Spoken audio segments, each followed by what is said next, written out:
नमस्कार, खमागणी, राम राम सा। स्वागत है आप सभी लोगों का हमारे चैनल पर। मेरा नाम है नितिन दशोरा और आप देख रहे हैं उदयपुर मिरर। नाम जिसे बनने में बहुत समय लग जाता है। वो कहते हैं ना, रातों रात फेमस हो गया। ये रातों रात फेमस होने की कहानी एक रात में नहीं लिखी जाती। इसे बनने में लगता है समय, जिद, संघर्ष और भी बहुत से ऐसे अकेलेपन के एहसास जिन्हें बयां करना लमसम और लगभग नामुमकिन है। इसी के साथ पिछले एपिसोड में हमने आपको मिलवाया था एक अबूझी हस्ती से जिन्होंने अपने दम पे अपना मुकाम हासिल किया था। और आज इस एपिसोड में बढ़ते हैं हमारे अगले एपिसोड में आगे की तरफ और मिलवाते हैं आपको एक नई हस्ती से, एक बड़ी हस्ती से। उदयपुर मिरर के इस एपिसोड में आज के हमारे गेस्ट से हम जानना चाहेंगे उनका नाम क्या है, कहां उनका जन्म हुआ, कौन से स्कूल से उन्होंने स्कूलिंग करी और किस कॉलेज से वो पास हुए, और आज उनका पेशा क्या है, किस तरीके से उन्होंने अपने पेशे को आगे बढ़ाया और पेशे को मेंटेन किया। नमस्कार, उदयपुर और मेवाड़ के सभी वासियों को मेरा प्रणाम। मेरा नाम अरुण व्यास। मैं वर्तमान में वकालत करता हूं उदयपुर में और आसपास के क्षेत्र में। मेरा जन्म 1958 में जोधपुर में हुआ। पिताजी के साथ करीब करीब कई ज़िलों में हम लोग राजस्थान के रहे। स्कूलिंग बहुत ही अस्त व्यस्त इसलिए रहती थी कि मिड सीजन में कई बार तो एक बार, कई बार 2 बार ट्रांसफ़र होते रहे। उससे हमारी शिक्षा पे बड़ा विपरीत प्रभाव पड़ा। लेकिन 8वीं के अंत में पिताजी का ट्रांसफ़र उदयपुर हुआ और हम लोग यहाँ आए। तब से लेकर पूरा शिक्षा मैंने बीएससी किया, एमकॉम किया, एलएलबी किया और एलएलएम किया। ये सभी शिक्षाएं उदयपुर में और मोहनलाल सुखाड़िया विश्वविद्यालय से पूरी की है। एलएलबी के बाद मैंने वकालत का पेशा लिया। उसके साथ साथ मैं फ्रीलांसिंग भी, राइटिंग भी किया है। 1974 में जब देश में युवाओं का बड़ा उभार था, हम लोग भी स्कूल में पढ़ते थे, तो हम लोग इस रेडिकल मूवमेंट के प्रभाव में आए और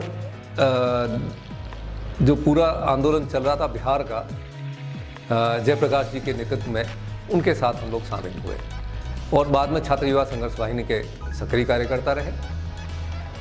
इमरजेंसी में हम छोटे थे तो हम लोगों ने जो एलाइड सर्विसेज थी, जो अंडरग्राउंड लोगों के, उनको देते थे ताकि कोई हम पे शक नहीं करे।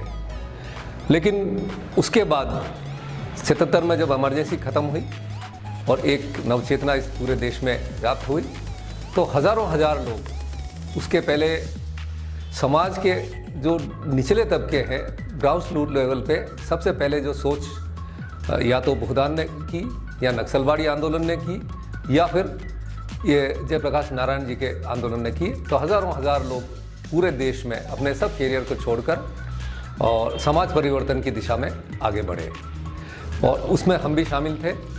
हमने यहाँ छात्र युवा संघर्ष वाहिनी स्थापित की, जमाखोरी के खिलाफ, कालाबाजारी के खिलाफ, मृत्यु भोज के खिलाफ, शादियों के बड़े बड़े भोज के खिलाफ, दहेज के खिलाफ, ऐसी कई सामाजिक कुरीतियों के खिलाफ भी हम लोग लड़े, छात्रों को, नौजवानों को जागृत किया। जिस तरह से इलेक्ट्रिसिटी एक मोटर को स्टार्ट करती है, उसी तरह से इंसान की ज़िंदगी में मोटिवेशन भी काम करता है। मोटिवेशन वो चीज़ है, वो इलेक्ट्रिसिटी है एक इंसान की ज़िंदगी में, जिसकी वजह से इंसान स्टार्ट होकर आगे बढ़ जाता है और बहुत से बड़े कारनामे कर जाता है। तो चलिए जानते हैं इन्हें इस काम को करने की प्रेरणा यानी कि मोटिवेशन कहाँ से मिला, कैसे मिला, कब मिला और कितने सालों से ये इस प्रोफेशन में काम कर रहे हैं।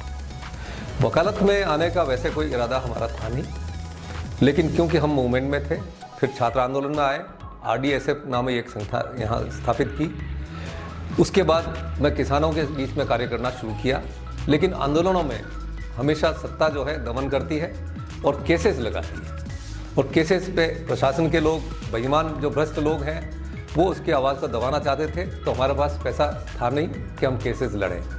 तो मैंने राइटिंग के जो क्षेत्र से अलग हटके संगठन की आवश्यकता होने से वकालत शुरू की, ताकि इस ट्राइबल एरिया के जो पीड़ित लोग हैं उनको कुछ सेवाएं दे सकूं। अपना गुजारा, अपना उसका एक पार्ट है। लेकिन मुख्य ध्येय यही था, इसलिए मैं इस प्रोफेशन में आया, मानव अधिकारों की रक्षा। क्योंकि एक वकील जो कानून को जानता है, संविधान को जानता है, उसके मर्म को जानता है, उसकी भावना को जानता है, यदि वो मानव अधिकारों के हित में खड़ा नहीं हो तो उसका जीवन निरर्थक है। तो हमने इस ध्येय को लेकर इस वकालत के पेशे को शुरू किया।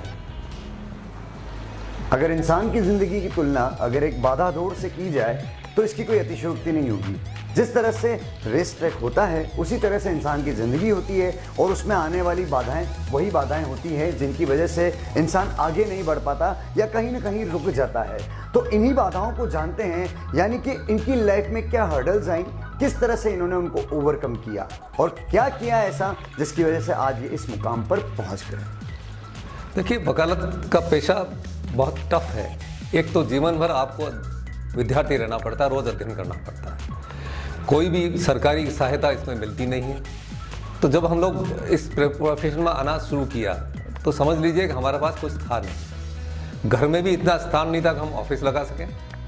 बड़ी मुश्किल से कोई छोटी से छोटी जगह, कोठड़ी टाइप भी हो, वहाँ ढूंढने की कोशिश की। उसका भी किराया देना हमारे लिए बहुत मुश्किल था। तो हमारे कुछ मित्रों का सहयोग किया, उनसे पाबंद किया कि वो सहयोग करेंगे, हम भी उनको जीवन भर सेवाएं देंगे। ये एक सीधा सीधी बात थी। उन्होंने हमारा साहस बढ़ाया, हालांकि ज़रूरत नहीं पड़ पाई, लेकिन हम ऐसे लोग थे जो घर से एक टेढ़ी मेढ़ी टेबल, एक फोल्डिंग चेयर और एक लकड़ी की चेयर लेके हमने ऑफिस शुरू किया। कुछ लोगों ने कहा कि यार आपके यहाँ बैठने की स्थान नहीं है, तो मिलने वाले ही हुआ करते थे, शुभचिंतक हुआ करते थे। हमने कहा आपको दर्द है तो कुर्सी लेते आते, बहुत स्पष्टवादिता से। बाकी जो है हमारा व्यवस्था, बिना पंखे में मैं 1 साल रहा हूँ। किसी ने कहा यार तुम बहुत गर्मी में कैसे बैठते हो, मैंने कहा ये सवाल करने से पहले आप पंखा लेते आते। तो मजाक मजाक में कहा और वो पंखा भी आ गया। तो आप जब चाहेंगे तो रास्ता अपना आप खुलेगा। जब मैं LLM में गोल्ड मेडलिस्ट था, एकमात्र था, 2-3 साल बाद तो हमारे लॉ कॉलेज में गोल्ड मेडल का बंद कर दिया था तत्कालीन VC साहब ने। तो मुझे विकल्प दिया गया कि आप कैश अवार्ड लेना चाहते हैं या गोल्ड मेडल। तो मैंने कहा कैश अवार्ड क्या देंगे, तो उन्होंने कहा 750 रुपये उस ज़माने में बहुत होते थे। मैंने कहा वो दे दीजिए। उन 750 रुपये से मैंने किताबें खरीदी और मैंने उनको कहा था कि इनसे मैं कई मेडल पैदा कर दूंगा। आज उन्हीं किताबों के बल पर उसको आगे बढ़ाकर मैं इस मुकाम पर हूँ। वो जो बेसिक बात थी। तो आपका ध्येय यदि स्पष्ट है, गोल साफ है, तो आप कुछ भी कर सकते हैं। हाँ, बाधाएं आएगी तो, लेकिन रास्ते भी दिखेंगे। यदि आप बिल्कुल खुले दिल से हैं तो आपको रास्ते दिखते जाएंगे और आगे बढ़ते जाएंगे। बाधाओं से घबराने की आवश्यकता नहीं है। उदयपुर मिरर और हमारे चैनल का प्रमुख उद्देश्य है कि आज का जो दिशा भ्रमित यूथ है उसको एक सही रास्ता दिखाना। इस इंटरव्यू के माध्यम से, इन इंटरव्यू के माध्यम से बहुत सारे लोगों की जीवनी सुनाना, जिससे उन्हें पता लग सके कि शॉर्टकट्स लाइफ में कुछ नहीं होते। हर काम को हमें एक तरीके से, एक सलीके से करना पड़ता है। शॉर्टकट्स अपनाने के चक्कर में बहुत सारी चीज़ें हम खो सकते हैं। तो जानना चाहेंगे यूथ को इनका मैसेज क्या है, क्या मैसेज ये अपने यूथ को, आज के यूथ को देना चाहते हैं। देखिए, आज के यूथ के लिए मेरा एक मैसेज है। आज का यूथ एक तो क्या है कि वह अपना गोल कभी तय नहीं कर पाता है। जीवन में आप एक लक्ष्य बनाएंगे और निशाना साधना शुरू करेंगे तो धीरे धीरे उसके आसपास आते रहेंगे और थोड़े समय बाद आप एक्सपर्ट हो जाते हैं। हम लोग फ्लक्चुएट करते हैं, कभी क्या सोचते हैं, कभी क्या सोचते हैं, रोज़ अपना एक तो आइडिया चेंज करते हैं। तो आप लक्ष्य बनाकर फिर उसके अनुसार अपने साधनों को इकट्ठा करेंगे, अपने संपर्कों का इस्तेमाल करेंगे, तो धीरे धीरे आपकी एक दिशा बनेगी। क्योंकि जीवन बहुत कठिन है। जो सोचते हैं कि हमारे पूर्वजों ने बहुत आराम कर लिया हो, ये भी बहुत गलतफहमी में है। दूसरी, अपनी आवश्यकताओं को, अपनी आदतों को अपने परिस्थितियों के अनुसार सीमित करना पड़ेगा और उसका इस्तेमाल करना पड़ेगा। बहुत बड़े ख्वाब पालने से ख्वाब में निराशा होती है। आप कभी भी बड़े ख्वाब नहीं पालिए, बड़ा गोल भी मत तय करिए, छोटे छोटे गोल से आगे बढ़ते रहिए। एक गोल जैसे ही पूरा होता, दूसरा आगे का कर लीजिए। किसी पर्टिकुलर को रोल मॉडल भी बना देंगे तो उसके बाद क्या।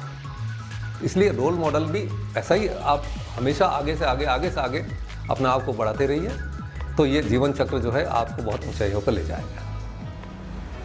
जिस तरह से टाइट्रेशन में कैटलिस्ट का रोल होता है, उसी तरह से इंसान की ज़िंदगी में भी सक्सेस मंत्र का रोल होता है। वो कौन सा सक्सेस मंत्र है जिनकी वजह से इनकी सक्सेस की टाइट्रेशन कंप्लीट हो गई, और इसी के साथ जानना चाहेंगे इनकी ज़िंदगी का गोल क्या है, इनका लाइफ गोल क्या है।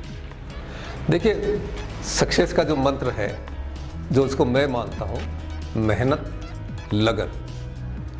तो आप यदि मेहनत करेंगे और लगन से काम करेंगे तो सफलता को कोई रोक नहीं सकता है। जीवन में शॉर्टकट नहीं हुआ करते। दूसरा है, हम लोग हमेशा अध्ययन में कुछ चीज़ें चॉइस पे छोड़ देते हैं। मैं आपको एक उदाहरण के लिए बताता हूँ कि हमारे अक्सर लॉ के स्टूडेंट सक्सेशन को या उत्तराधिकार को छोड़ देते हैं, जबकि जीवन में सबसे ज़्यादा मुकदमे उत्तराधिकार के आते हैं। इसलिए आप भले एग्ज़ाम की तैयारी शॉर्ट में करें, लेकिन एग्ज़ाम ज्ञान हमेशा पूरा लें।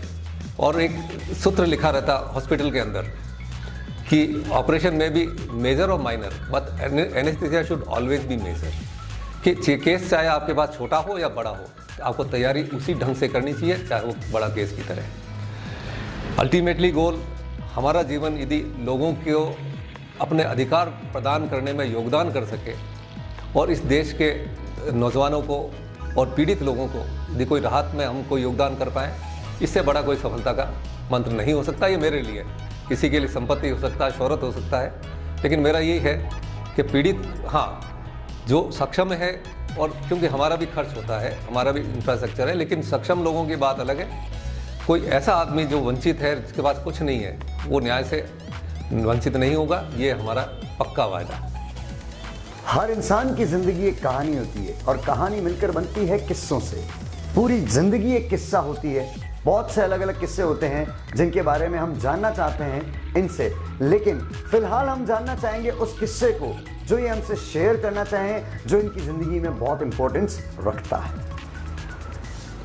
देखिए, मैंने बताया था 1974 में जब हम लोग काफ़ी अध्ययन करते हैं, बहुत चीज़ें पढ़ी, गांधीज़म पढ़ा, मैं RSS के भी कांटेक्ट में रहा, लेकिन उसी दौरान वामपंथी साहित्य भी पढ़ने को मिला। और कुछ ऐसे समझदार लोग थे, सर्वोदयी थे और मार्क्सवादी थे। उन लोगों ने हमको पढ़ने, हमारी तर्क बुद्धि को विकसित करने का जो दिशा दी, आज हम उसी बुनियाद पर खड़े हैं, जिसने हमारे अध्ययन में भी योगदान किया, हमारे लाइफ में भी तार्किक हमको बनाया, हमको इस भ्रांतियों में, अंधविश्वासों से, इनसे बाहर निकलकर सोचने समझने की क्षमता दी है। वही हमारा मार्गदर्शक है, जो सोचने, समझने और चीज़ों का बाकायदा विश्लेषण करने के बाद जो ठीक लगे उस दिशा में हम आगे बढ़ें। यही वो यदि नहीं होता तो हम आज पता नहीं कहाँ होते। हमारे धर्म ग्रंथों में वेद, पुराण, कुरान, गुरु ग्रंथ साहब, बाइबल, हर जगह एक चीज़ लिखी है कि इंसान गलतियों का पुतला है। अगर इंसान गलती नहीं करेगा तो वो आगे नहीं बढ़ पाएगा। और वैसे ऐसा कहते भी हैं कि अगर आप गलती कर रहे हैं तो इसका मतलब आप कुछ कर रहे हैं। लेकिन ज़िंदगी में इंसान को इंसानियत देते वक्त ऊपर वाले ने एक चीज़ और दी थी कि वो गलतियां वो सुधारने की कोशिश ज़रूर करता है जो उन्होंने करी है। तो जानना चाहते हैं इनसे कि इन्होंने ऐसी कौन सी गलती करी है जिसको ये सुधारने की कोशिश अब तक कर रहे हैं, या ये उसे सुधार चुके हैं। थोड़ी गुस्सैल प्रवृत्ति थी जिसको मैंने बहुत काबू किया, लेकिन कभी कभार उसका अंश अभी भी है। क्योंकि मैं मानता हूँ कि गुस्सा जब आदमी पर हावी होता है तो वो उसकी क्रिएटिव फैकल्टी जो है उसको ढक देता है और उसको दिशा नहीं दिखती, और वो गलती में और गलती करता रहता है, और वो खुद का ही नुकसान करता है और लोगों का भी नुकसान करता है। ये जो आज आत्महत्या या जो भी करते हैं डिप्रेशन या गुस्से में, किसी पे नाराज़ हो गए, किसी पे गुस्सा हो गया, कुछ भी कर बैठते हैं, ये दिशा नहीं है। क्योंकि आप इतने बड़े किए हैं माँ बाप ने, और आपकी सेवाएं इस सोसाइटी को मिलेगी। इस देश को आगे ले जाने के लिए, समाज को आगे ले जाने के लिए, परिवार को आगे ले जाने के लिए बहुत महत्वपूर्ण है। इसको इन छोटी छोटी बातों पर निराशाजनक दृष्टिकोण से हमेशा हटाएं, हमेशा सकारात्मक सोचें, क्योंकि हर समस्या अपना निदान लेके आती है। ठीक है, आज हमको नहीं दिखती है, लेकिन समस्या पैदा हुई उसी दिन उसका निदान साथ साथ पैदा हुआ है। चाहे आप मेडिसिन के फील्ड में देख लीजिए, चाहे हर मामले में देखिए, चाहे फिलोसफी में देख लीजिए, समस्या अपना निदान लेके आती है। उसको हमें ढूंढना है और उस निदान को प्राप्त करना है। कोरोना हमारी ज़िंदगी का वो पहलू है जिसे हम चाह कर भी हमारी ज़िंदगी से बाहर नहीं फेंक सकते। और कोशिश चल रही है कि इस पर काबू किया जा सके, इससे ओवरकम किया जा सके। वैसे बहुत हालात तो कंट्रोल में है, काबू में है, लेकिन फिर भी आज भी स्थिति तो भयावह ही है। हमें बचकर रहना होगा और बहुत कुछ करना होगा इस कोरोना वाले मामले में। लेकिन जानना चाहते हैं कोरोना मसले में हमारे गेस्ट हमसे क्या कहना चाहते हैं, क्या इनके ओपिनियंस हैं और इन्होंने क्या किया है कोरोना में जनता के लिए और किस तरह से जनता को अवेयर रहने को ये कह रहे हैं। जब कोरोना में विस्थापितों की समस्या आई थी, लाखों लाख मजदूर जब निकले थे, तो हम लोग भी स्थानीय स्तर पर उनकी मदद करते थे। बाद में भी जैसे बीमारों को कोई कॉल आया, क्योंकि हम 60 से ऊपर थे, तो हम लोगों को कई बार कहा था कि भाई आप लोगों को कम से कम इंटरफेयर करना चाहिए। लेकिन जहाँ तक संभव था हमने कुछ दवाइयाँ पहुँचाए, कुछ लोगों को ऑक्सीमीटर पहुँचाए, कुछ लोगों को ऑक्सीजन की व्यवस्था की, हॉस्पिटलाइज करने में मदद की। बाहर की कमेटी बनी थी, उससे भी हम कोऑर्डिनेट करते थे।